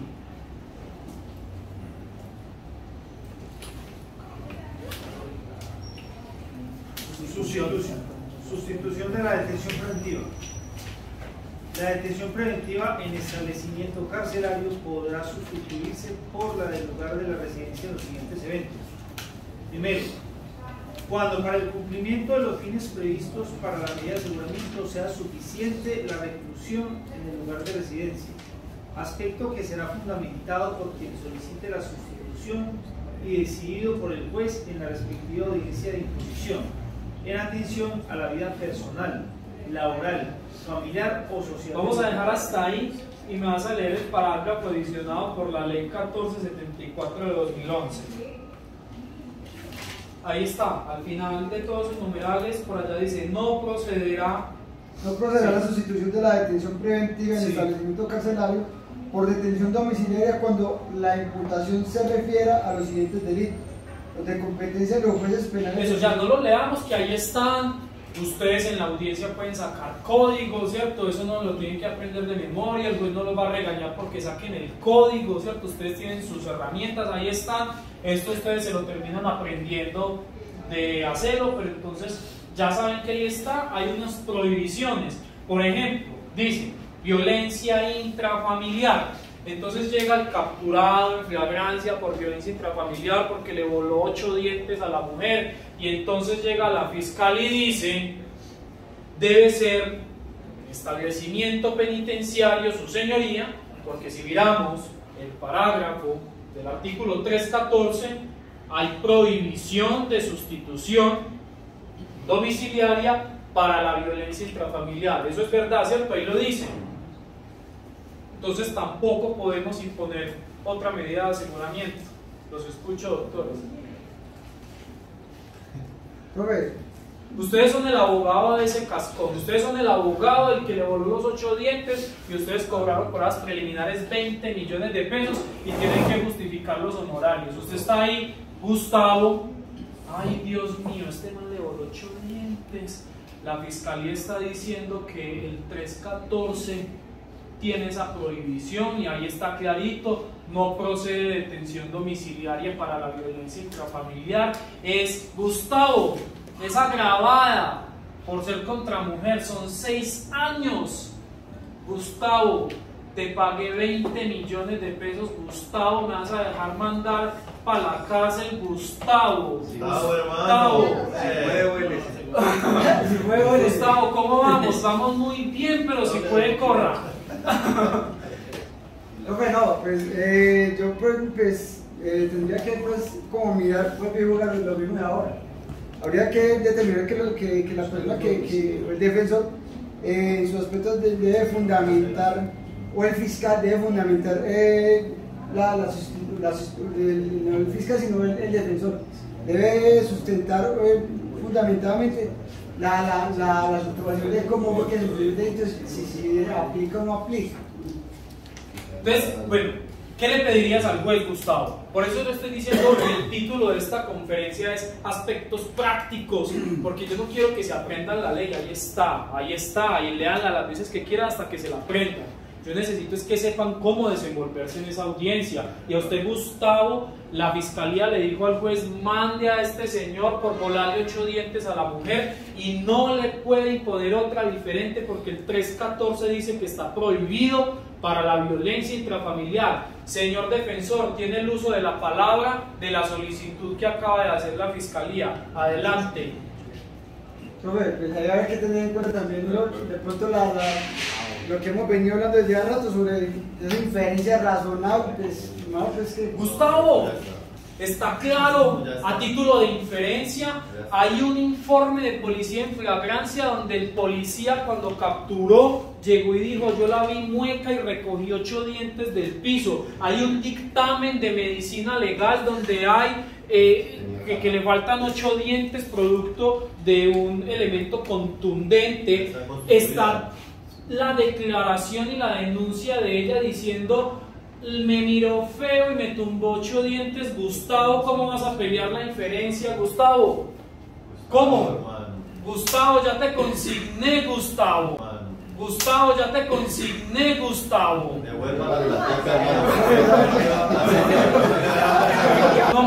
Gilberto, lo que pasa es que en estos casos, pues, yo indiscutiblemente no puedo dejar de ver como la lógica objetiva que tuvo el legislador para plasmar tácitamente esa prohibición de la sustitución. Sí. ¿Por qué? Usted lo puede, yo viendo nuevamente tal vez, yo veía el ejemplo que usted acaba de poner, en el cual el perpetrador, el agresor, vivía en Bello y la víctima en Leticia.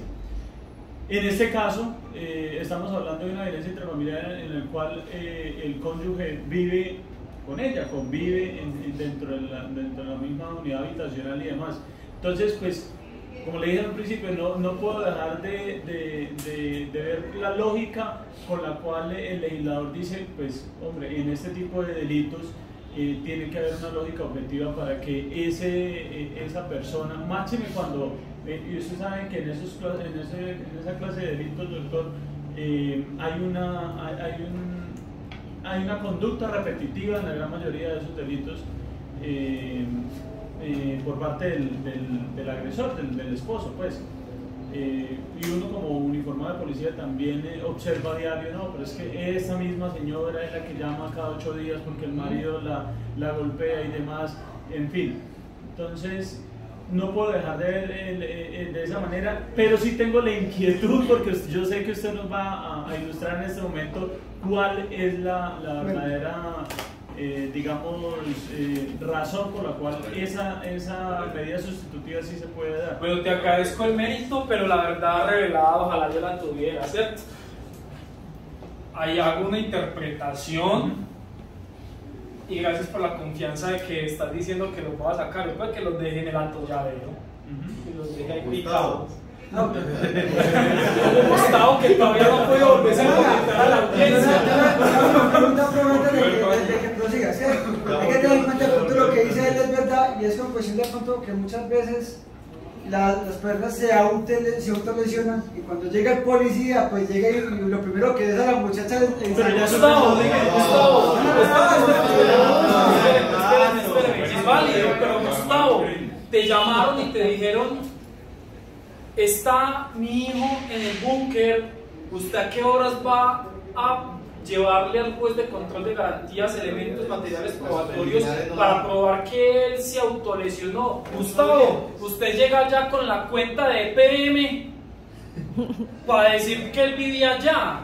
¿Cómo vas a probar a título de inferencia eso? Es muy complejo, es bravísimo. Espérenme, ahí le tengo la respuesta que aquí la cae. Hágale. Pero te dice que según la ley, la sentencia C318 de 2008, dice que esa sustitución de la pena se puede hacer en el entendido de que el juez podrá conceder la sustitución de la medida siempre y cuando el peticionario fundamente, en concreto, que la detención domiciliaria no impide el cumplimiento de los fines de la detención preventiva.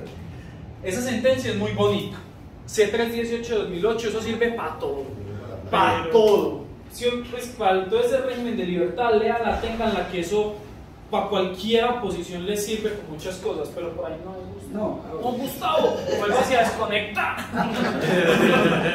Vean qué tan bonito el derecho. Estos dos vivían juntos en Leticia. Esto es una faldita, ¿listo? Este es el pelito, entonces ella es ella, y estos son los 8 dientes, ¿listo? Esto pasó en Leticia, en su unidad familiar. Pasó en Leticia.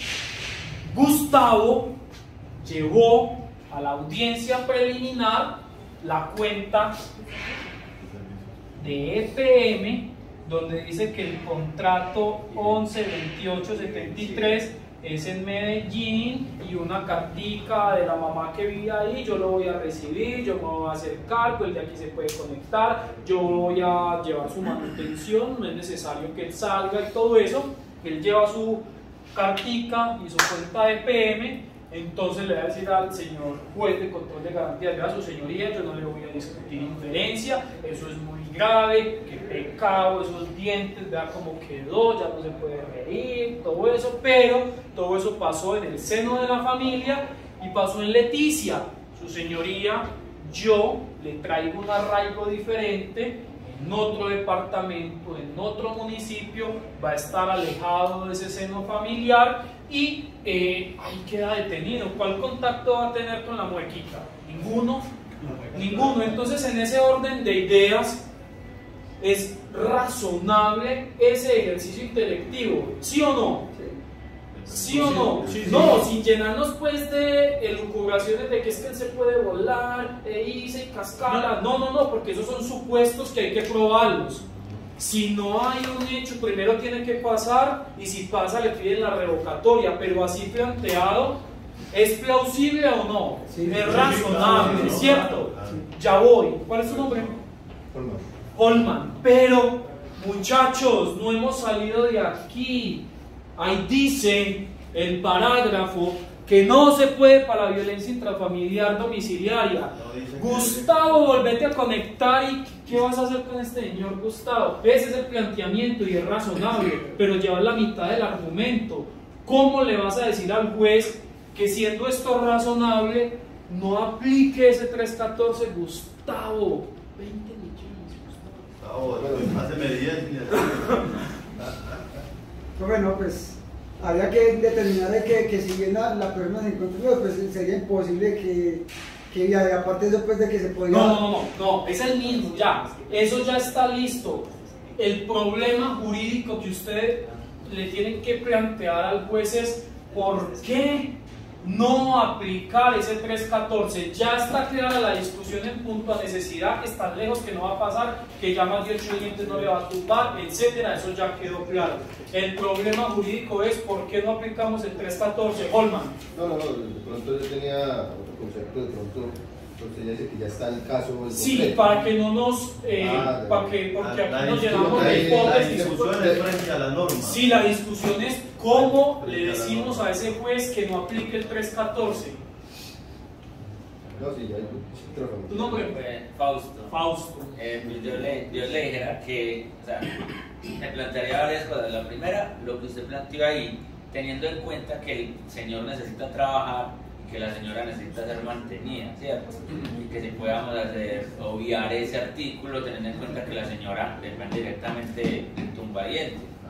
Y en el eventual caso que ninguno de los dos, o sea, si él se va para la cárcel y ella no trabaja, entonces... Señores, yo voy a avanzar porque esto es muy denso y no acabamos. Profe, la pregunta, qué pena. Sí. La pregunta es, ¿el juez sí accede a omitir ese artículo? Porque Muchachos, es que... estoy así, la mayoría de mis usuarios de violencia intrafamiliar están en libertad. Profe, así es que se los digo. Lo que pasa es que, listo, el da por obviado ese segundo numeral, y va y la víctima vuelve y la mata. Si vuelve, ya, por eso es otra situación, eso es otra causa penal, y ahí el fiscal en ese segundo, no, el juez no puede hacer esos juicios de valor sin elemento material probatorio, porque eso es un defecto fáctico por suposición. El juez no puede partir de hechos que pueden pasar, el juez tiene que fundamentarse en esa inferencia, y si la inferencia le habla de ese hecho debe fundamentar. Pero la fácil del juez es decir no, porque el numeral 2 del artículo... No es fácil porque es que Gustavo es un jurista que le va a apelar esa decisión. No es fácil cuando se tiene que Yo voy a avanzar y no les voy a dar la respuesta. No, porque hay que justificar los 20 millones. Bueno, entonces Gustavo me llamó. Profe, estoy embalado, me acuerdo. Gustavo me llamó. Vamos a partir la marrana. Yo les voy a decir, muchachos, nuevamente, esto suena... De verdad, es un argumento absurdo que me gusta utilizarlo para que ustedes se metan esto en la cabeza. Leer un código no es como leer Condorito, señores. El título del artículo 314 les da la respuesta. ¿Qué le digo yo al juez de control de garantía? Su señoría, sí, efectivamente. Tranquilo, yo no le voy a discutir la inferencia. Es más, demos por sentado que Pedro Pérez le voló 8 dientes a esta señora. Qué horror, su señoría. Pero es un hecho, es un hecho. La fiscalía a usted le está pidiendo que imponga medida de aseguramiento. Si la va a imponer, su señoría, es porque no la hay. Pero, erradamente, señor juez, le está diciendo que acoja el artículo 314 porque tiene una prohibición en tanto la violencia intrafamiliar. Su señoría, eso es cierto, todos conocemos la norma. Allí, además de la violencia intrafamiliar, hay otras prohibiciones. Resulta que la Fiscalía General de la Nación se equivoca en su interpretación, toda vez que el artículo 314 nos habla de la sustitución de la medida de aseguramiento. Su señoría, yo no puedo sustituir lo que no se ha impuesto. Primero el 1 que el 2. La sustitución es una figura jurídica diferente. La sustitución es cuando ya se la impusieron y yo, por alguna de las causales que trae el 314, voy ante un juez de control de garantías a decirle, cámbiemela. Sustituir es cambiar una cosa por otra. ¿Cómo voy yo a sustituir lo que no se ha impuesto? Son dos regímenes diferentes, y por eso yo les decía, artículo 295, régimen restrictivo de interpretación. Y si la Fiscalía a don Cascón le trae la hipótesis de que ese 314 es indicativo de que no se puede imponer domiciliaria, y todos estaban convencidos de que sí, tan plausible es que por eso se los dije, hoy en día todos los días me enfrento frente a este argumento. Llega el abogado y le muestra otra cara al juez, pone este argumento, y el juez ¿qué tiene que decir? ¿Condenar? Condenar. ¿Ah? Sí, claro, porque él tiene que entender que está es con la libertad. Y es una libertad no para mandarle un mensaje a la sociedad. Ese juez no tiene que mandarle un mensaje a la sociedad de pobrecita que le voló 8 dientes, yo tengo que detenerlo. Ese no es el rol del juez de control de garantías, ese es el rol del juez de conocimiento. Cuando diga a su vea Pedro Pérez, usted debe ser descarado, así no se trata de una mujer, ni 8 dientes a esta ni a ninguna más. Usted se va para la cárcel porque hizo esto, pero ya fue vencido en juicio, y ahí sí manda el mensaje. Acá estamos es en la primera etapa, verificando si corre un riesgo o no la víctima, si corre un riesgo o no la sociedad. ¿Ven lo importante? Gustavo, te ganaste esos 20 millones de PDA en una sentadita. ¿Bien o no? Sí, profe. Profe, bueno, excelente, porque como le dije en un principio tenía como la inquietud de cómo nos íbamos a desglosar ese caso, pero digamos que el arraigo estaría condicionado en esa audiencia preliminar a una verificación previa. Yo no podría llegar allá como apoderado del indiciado a decir, no, mire, es que yo presento aquí un arraigo donde la mamá lo va a coger en su casa. Resulta que no tenemos contrato de arrendamiento porque el arrendamiento fue verbal, no tenemos, los recibos no van a estar a nombre de la madre del indiciado ni demás. O sea, y en esas labores previas de policía judicial, en las actuaciones, ponen arraigo negativo, no va a haber arraigo negativo. No va a haber arraigo. Y me encanta esta charla con ustedes, porque ustedes también desde su rol, uno habla de lo que hace, y quienes han sido entonces policía judicial o llevan a cabo estos actos urgentes tienen esa labor de verificación de arraigo, y hay unos que se sientan y les dicen pues hasta que desayunaron, y otros que no dicen absolutamente nada. También me encuentro todos los días en audiencia la fiscalía que me dice, domiciliaria, no así que domiciliaria, hacia mi policía judicial, en la verificación de arraigo, vea la nota, arraigo negativo, no aportó teléfono, no aportó dirección, no dice qué hace, no sabemos dónde vive, arraigo negativo. Eso lo puede aportar uno como defensor. Acá nos está diciendo una hipótesis, y es una hipótesis que lleva la fiscalía a los estrados judiciales. Esto no se verificó, su señoría, no se verificó. Y debió decirle la autoridad, yo tengo una hipótesis para eso, ¿te la digo o no? Vale 20 millones.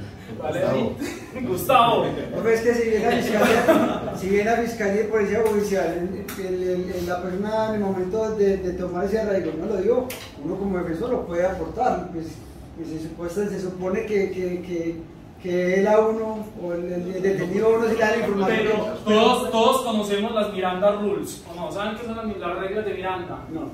¿Han visto películas de juicios capturados en Estados Unidos y eso? ¿Los han visto? ¿Qué es lo primero que le dicen al capturado? Tiene derecho a guardar silencio. Tiene derecho a guardar silencio, todo lo que diga podrá, y eso es una garantía constitucional. Entonces, ¿qué le digo yo? A usted llega, Gustavo, lo capturan y le dicen, usted tiene derecho a guardar silencio y eso no va a ser utilizado en su contra. Y usted se va, lo montan en la Duster, ¿cierto? Le toman la foto en la mesa, después se lo llevan para la Sijín, para toda parte, y por allá lo sienta un policía judicial, firme aquí, firme, ¿qué es eso? Sí, y entonces, ¿usted dónde vive? A ver qué es su arraigo, para llamar y para todo. Y usted, no quiero. ¿Por qué? Usted tiene derecho a guardar silencio. Entonces, si a mí me dicen constitucionalmente que yo tengo derecho a guardar silencio y no va a ser utilizado en mi contra, ¿cómo la Fiscalía General de la Nación llega y me dice, él no tiene arraigo porque a mí no me dijo dónde vivía? ¿Qué le digo yo, su señoría? A mí, yo soy su defensor, quien repele este aparato punitivo del Estado, yo que no lo monté en la Duster, yo que no lo tuve en el calabozo toda la noche y que le expliqué qué es este proceso y a qué se va a ver abocado, él a mí me dijo cuál era su teléfono, el nombre de su mamá, vea la cuentica, todo, y él tiene su ejercicio legítimo de a quien lo va a presentar ante la autoridad, a pedirle que lo dejen allá guardado, de no decirle nada, ni que desayunó, ni dónde vive, porque no lo tiene que hacer. A mí no me pueden decir que si guardo silencio no me lo van a hacer en mi contra e ir a una audiencia y decir que no verificó arraigo es usarlo en su contra, ¿sí o no? Sí. Entonces, violación al principio lógico. Las cosas no pueden ser y no ser al mismo tiempo. Pero, profe, ya va, digamos lo que yo vi primero la mano aquí. No, pero de pronto era para pensar un poco lo que el compañero le refiere es que cuando se toma el arraigo, sí, el indiciado da toda la información y se verifica y es real, sí, pero luego llega el abogado con un arraigo totalmente diferente, sí, y es de pronto lo que ha orientado la propuesta. Sí, en ese test de ponderación que hace el juez, ese arraigo que presente la defensa, sí, al no haber sido verificado, sino haber sido expuesto en la audiencia preliminar, no contar con ninguna verificación y demás, ¿cómo es esa valoración? Es más, puede ser arraigo no verificado o arraigo diferente, sí, ¿cierto? Sí. Al policía le dijo calle 8 Sur, Envigado, y a mí yo llego con una de Bello. ¿Qué? Ay, ¿cómo así? Entonces, ¿qué hacemos? ¿Cuál? La norma habla que el domicilio es el señalado por el imputado siempre y cuando no obstruya el ejercicio del proceso. Entonces, es que quien decide dónde debe estar detenido en el domicilio es el imputado, no la autoridad. Entonces, claro, yo puedo decir si es que yo vivo aquí, pero a mí me van a cuidar en la casa de mi tía, que es más grande, más cómoda, ya tienen todo, y lo presento. Y hay otra situación que se llama buena fe, y se presume que esos datos y toda esa situación, así la policía no la haya verificado, es correcta. ¿Y qué pasa? Y es otra cosa que pasa todos los días. ¿Era falsa esa información que le dan al abogado o es verdadera y no lo reciben? Porque es que me ha tocado, me doy unas pelas de Padre Jesús mío en esas preliminares, les consigo una domiciliaria la más luchada del mundo y no lo reciben, o se equivocaron en un número. Allá se queda guardado y hay que pedir otra audiencia de control de garantías para cambio o corrección de domicilio, así de sencillo. Entonces mira que si no es o no es, allá se quedó guardado, listo, pero son circunstancias diferentes. Profesor, igual de todas maneras, lo que usted dice hay que tener en cuenta en la situación, que el arraigo que él le pudo haber dado a la policía es cuando vivía con la muchacha que le tumbó los dientes y que le dio el defensor es porque se va a poner la mamá.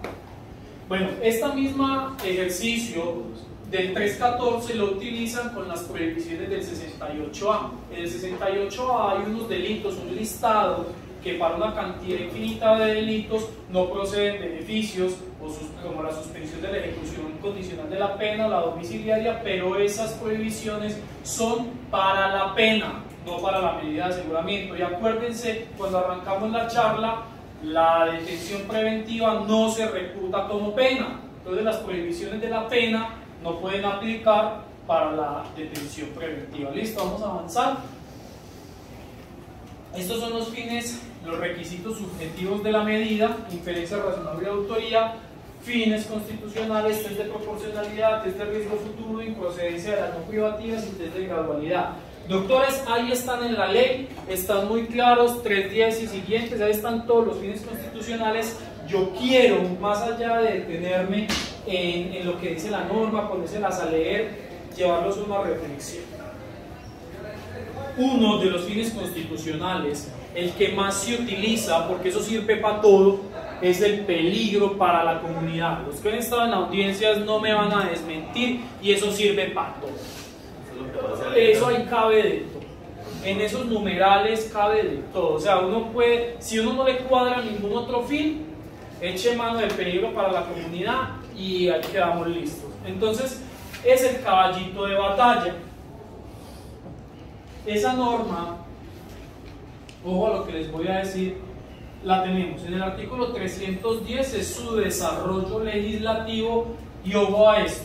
La sentencia C496 del año 2016 examinó su exequibilidad y dijo que esa norma es constitucional, o sea, que está de acuerdo a los planteamientos constitucionales. Entonces, tenemos que ese artículo 310 es legal y es constitucional.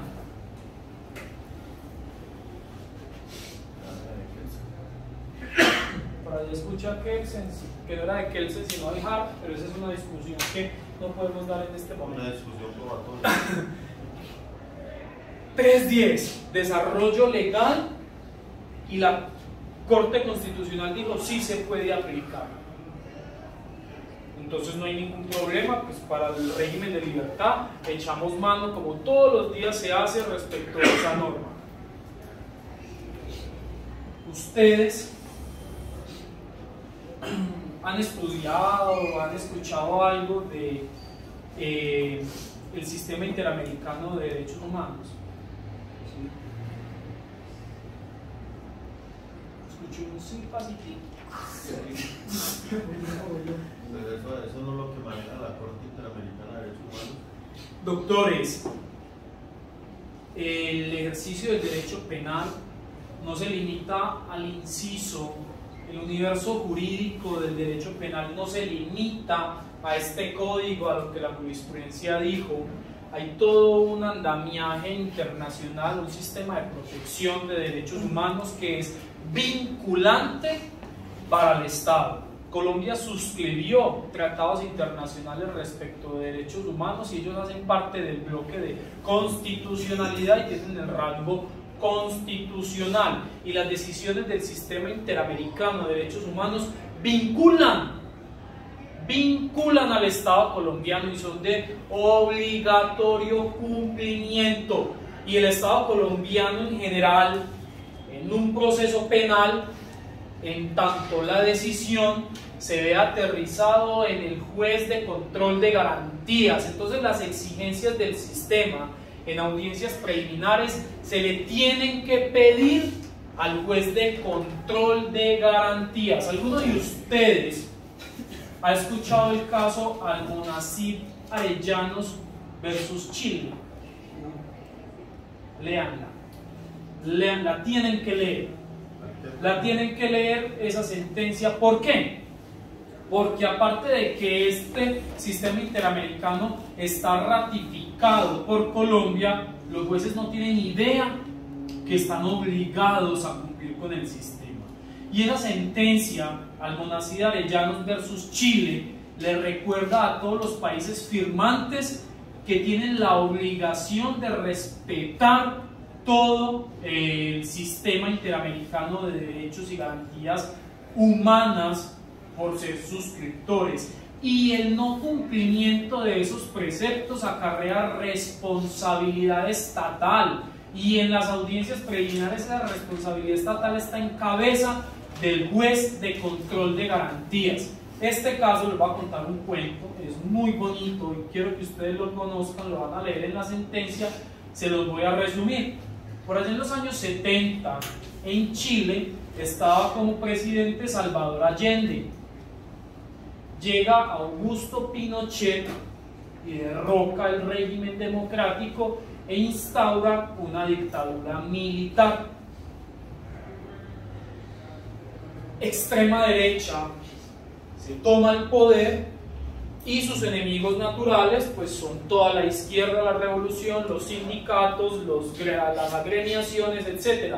Este señor Salvador Allende era un sindicalista de capa y espada, ¿cierto? El más izquierdoso de los izquierdosos.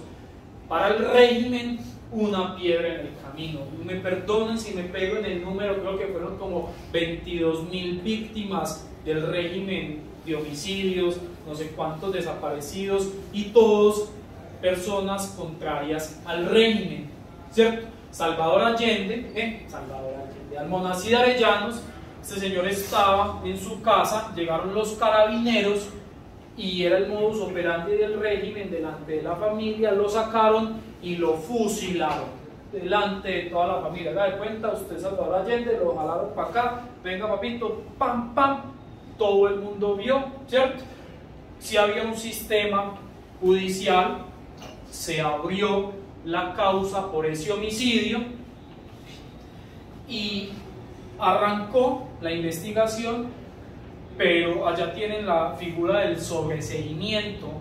El sobreseimiento vendría siendo aquí como una preclusión o un archivo en la etapa de indagación, pero allá pues hablan de sobreseimiento, y sobreseían, las víctimas a través de su apoderado apelaban, el tribunal de apelaciones decía que sí, entonces volvían y sobreseían, y así se la pasaron años y años y años, y ese proceso nunca avanzó. En medio de todas esas dictámenes dictatoriales, el gobierno de Augusto Pinochet emite un decreto donde ellos mismos se amnistiaban. Es decir, el decreto, como hubo una situación de conmoción interior, dijeron que todas esas circunstancias de hechos con características delictuales no iban a ser punibles. O sea, ellos mismos las cometen, y en ese mismo régimen yo saco una legislación que a mí mismo me perdona, yo con yo, ¿cierto? Y ese decreto era legal, y dentro de esas revisiones y todo, también se declaró constitucional. Entonces, el caso de Almonacid Arellanos fue archivado de manera definitiva con ocasión de ese decreto de amnistía, porque no había cómo continuar con la acción penal, dado que legal y constitucionalmente estaba reglamentado. Es un Estado social de derecho, sometidos al imperio de la ley. ¿Se les parece al 310? Legal y constitucional. Legal y constitucional, las dos cosas, ¿cierto? Pasan los años, se derroca el régimen de Pinochet, se da la transición al gobierno democrático, y estas víctimas llevan esa situación al sistema interamericano, y la Corte determina que el régimen aplicó, pese a que el régimen aplicó un decreto legal y constitucional, ese decreto estaba en contravía de las disposiciones del sistema, y condenó al Estado de Chile por todas esas situaciones. En conclusión, dijo: así el decreto haya sido legal y constitucional, vulnera las disposiciones del sistema, y eso no se podía aplicar. Y el Estado, es decir, en ese caso los jueces, estaban obligados a inaplicar el decreto por control de convencionalidad, ya que así la norma, sea legal y constitucional, violaba el estatuto y condenó al Estado. Control de convencionalidad. Control de convencionalidad, y allí se empieza a ratificar esa situación del control de convencionalidad en esa sentencia de Almonacid Arellanos, creo que es del año 2006, no me acuerdo bien, pero búsquenla. ¿A qué voy? Señores, doctores, Gustavo, que tiene a este señor acá, y usted, Dios mío, lo que voy a hacer. Profe, apague el internet. En el sistema interamericano, como medidas precautelares personales, no aparece el peligro para la comunidad. El fin constitucional del peligro para la comunidad es inconvencional. No lo trae el sistema interamericano. Y en Colombia sí, nuestro régimen interno, no solamente legal, ya la Corte dijo que era constitucional, ya les dije la sentencia. Entonces, ¿qué hace uno?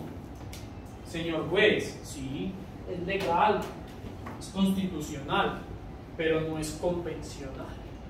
Inaplique por control de convencionalidad, porque no se le olvide que a Chile lo condenaron porque el juez no hizo el mismo control que yo le estoy pidiendo a usted. Complejo, difícil. casi que a veces ininteligible. A veces yo lo planteo en audiencia y los jueces me niegan mi pretensión y no se pronuncian ni siquiera respecto de esta petición. Una vez se me pronunciaron y me dijeron: doctor, le despacho de manera desfavorable su pretensión de inaplicar, porque es que la Corte ya desde el año 2016 en esa sentencia C496 dijo que esa norma sí era constitucional. Yo no le estaba negando eso. Lo que estoy diciendo es que pese a ser legal y constitucional, no está en el sistema, y el Estado colombiano está obligado a cumplir con lo que dice el sistema. Ya sabe para qué facture, Gustavo. Anote bastante, tanta monacidad Arellanos, ahora la busca PDF, pum, ahí le sale bacana. Ahí les conté un cuento para que vean que el universo del régimen de libertad va más allá del inciso, ¿cierto? O sea, la formación jurídica que tenemos según nuestro sistema es muy pegada del inciso, es extremadamente taxativa y legislativa, y nos da miedo apartarnos un poquito de lo que dice la norma, y obviamente está el temor del operador judicial de prevaricar, pero es que el juez que justifica y sustenta no prevarica.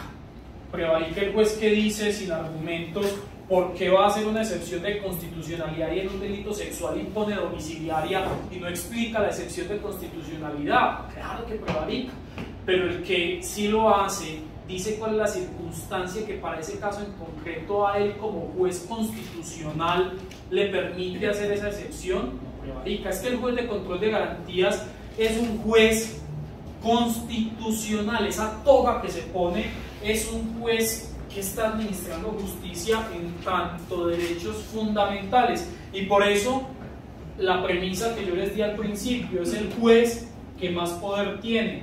¿Por qué? Porque hay casos incluso en los que se dicta una sentencia y da suspensión de la ejecución condicional de la pena o da domiciliaria, entonces lo condenan y queda en libertad, una sentencia para enmarcar, y de manera precautelar durante el proceso estuvo detenido.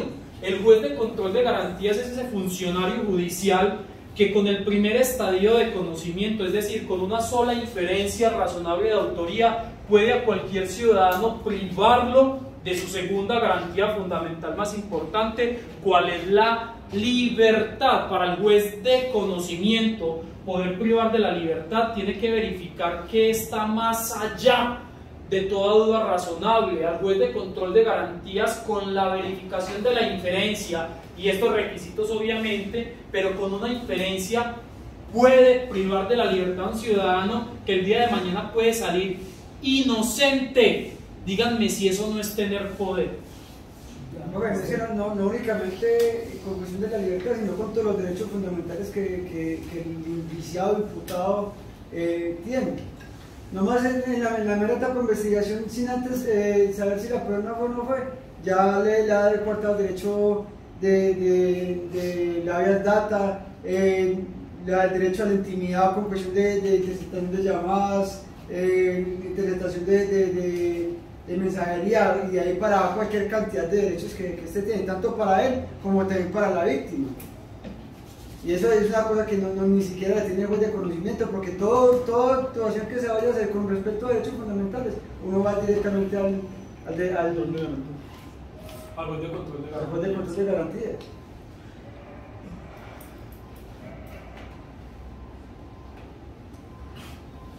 Cuando verificamos esos fines constitucionales, peligro para la comunidad, peligro para la víctima, riesgo de no comparecencia u obstrucción de la justicia, hay una muletilla, y es: hay que verificar gravedad y modalidad, gravedad y modalidad, gravedad y modalidad.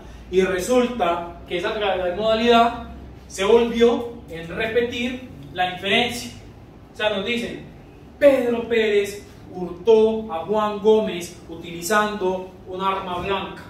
Esa es la inferencia, ¿cierto? Hurto mediante arma blanca, esa es la inferencia. Y es un peligro para la comunidad, porque en atención a la gravedad y a la modalidad, Pedro Pérez utilizó un arma blanca. Y su señoría, usted debe privar de la libertad porque el numeral quinto del 310 habla utilizando arma blanca. Pero resulta que el legislador, por allá, en el año 2015, mediante la ley 1760, hizo eco de lo que los defensores peleábamos en todas las audiencias. Su señoría, no puede ser lo mismo el mismo discurso de la inferencia con el mismo discurso de la gravedad de la modalidad. Entonces, ¿para qué lo separó el legislador? Tiene que ser algo diferente. Y allí, ustedes lo van a ver en ese parágrafo, dice que no bastará con la calificación jurídica provisional para poder verificar la existencia de uno de los fines constitucionales, es decir, el ejercicio argumentativo de quien solicita la medida de aseguramiento tiene que ser algo diferente a lo que justificó mediante la inferencia razonable de autoría, porque si no, eso es un circunloquio, sigue siendo lo mismo. La imputación hurtó con arma blanca, y es muy grave porque hurtó con arma blanca, y vamos a aplicar el numeral quinto porque utilizó arma blanca, y el mismo legislador está diciendo eso no es posible, señoría, no sirve solo la inferencia razonable de autoría para verificar esas situaciones. Ahí les dejo esa perla para que puedan atacar esos numerales, o si son fiscales, para que vean en su argumentación cómo no quedarse en el circunloquio de la inferencia razonable de autoría porque se les cae la solicitud. O Gustavo puede atacar el argumento falaz de la fiscalía invocando de manera errada nuevamente la inferencia para justificar todo.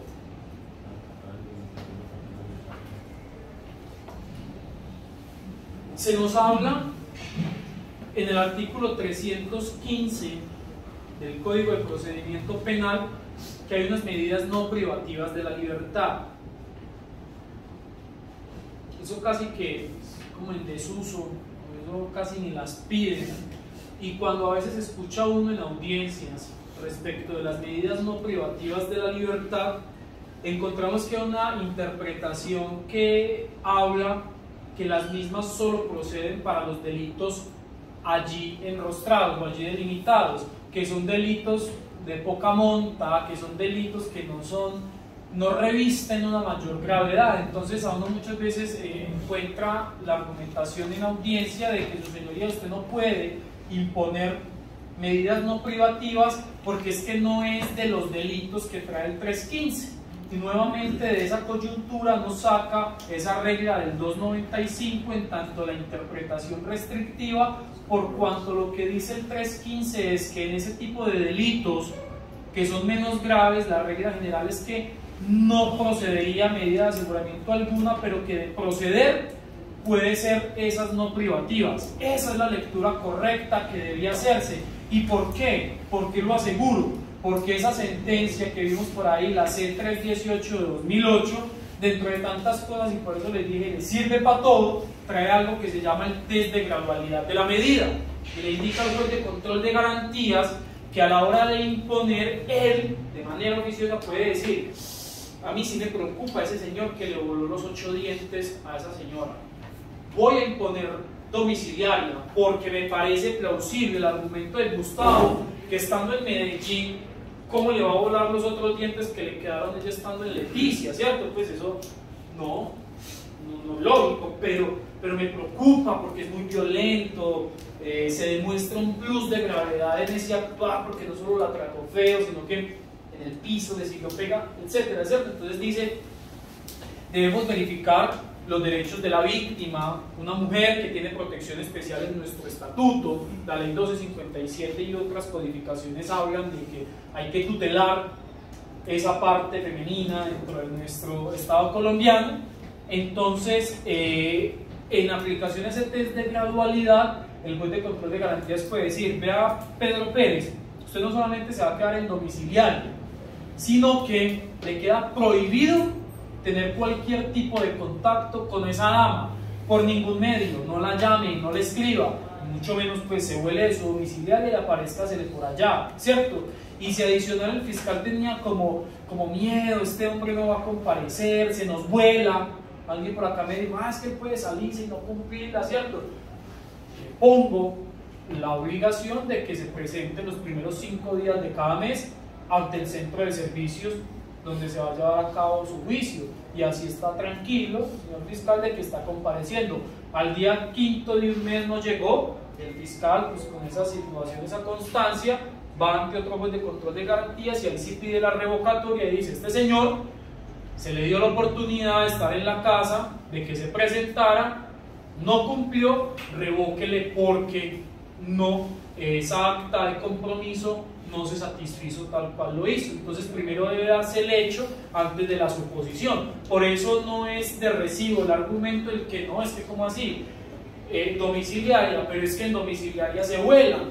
Pues todos sabemos que esa domiciliaria es muy difícil de controlar, el INPEC si acaso llama, muy rara vez va, pero eso es una verdad, y esos hechos de la convicción interna del juez no pueden ser objeto para tomar la decisión. El juez tiene que fallar con los elementos materiales probatorios que lo entreguen, y salvo que haya un hecho como este que indique que el hombre estando en domiciliaria se fugó o que, que ha incurrido varias veces en el hecho, el juez, si impone bajo estas circunstancias, está suponiendo hechos, objeto que de apelación. Listo, entonces son esas circunstancias problemáticas que se ven. Los invito a que la norma es muy sencilla de entender, ahí está, por eso les dije, quiero que con esta charla se vayan con algo diferente a lo que les dice el código. Ese artículo 13 ustedes lo cogen, miran, ahí están los numerales: pertenencia a una banda, probable pertenencia a una banda, utilización de arma blanca, etcétera. Ahí están, no es sino leer los riesgos de no comparecencia, ahí están. Entonces ese más fácil lo leen, y la idea era, mediante esta charla del día de hoy, darles unas herramientas diferentes. Momento de las preguntas. ¿Quedó todo claro? ¿Quedó todo más enredado? ¿No me entendieron nada? Los escucho. No, profe, creo que la verdad, pues con la charla que tuvimos, pues lo está invitando a que tenemos, realmente es como interpretar la norma. Porque pues hay cosas que de pronto nos fijamos únicamente con respecto a lo que está escrito en la ley, más no en otras instancias que nos pueden ayudar a poder como a reforzar ese ámbito de la defensa que uno pues para revisar a futuro, como son pues esto de la Corte Interamericana de Derechos Humanos y lo que tiene que ser, porque normalmente uno se centra no más en la ley, pero no se fija uno mucho con cuestión de las sentencias, porque las sentencias a uno también le pueden ayudar en poder inferir una situación de estas para poder salir adelante en lo que uno realmente quiere. Pero muy bueno. Preguntas, muchachos, no. Todo muy claro. Muchas gracias. Entonces, agradecer, profesor Sebastián, por este tiempo, por toda esta información tan valiosa. A ustedes, muchachos, también les agradezco la atención y la participación, y espero que todos estos espacios contribuyan en su proceso de aprendizaje. Gracias.